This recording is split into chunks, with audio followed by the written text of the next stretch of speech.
আসসালামু আলাইকুম বন্ধুরা, সব কেমন আছো? শীতের সন্ধ্যায় চলে এসেছি চাউমিনের পকোড়া নিয়ে।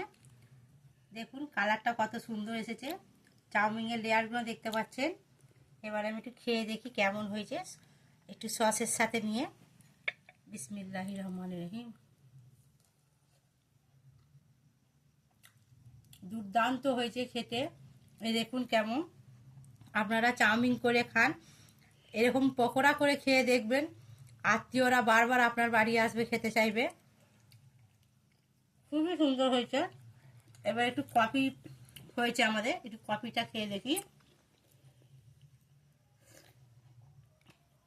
খুব সুন্দর। এরকম সস এবং কফি সহযোগে আপনারা খাবেন, দেখবেন খুবই ভালো লাগবে। এবং আপনাদের বাড়িতে ছোট ছোট ভাই বোনেরা থাকলে করে খাওয়াবেন। এই দেখুন, একটু কুচি কুচি করে আদা, এই দেখুন আদা মুখে পড়ছে, খুব সুন্দর লাগছে খেতে।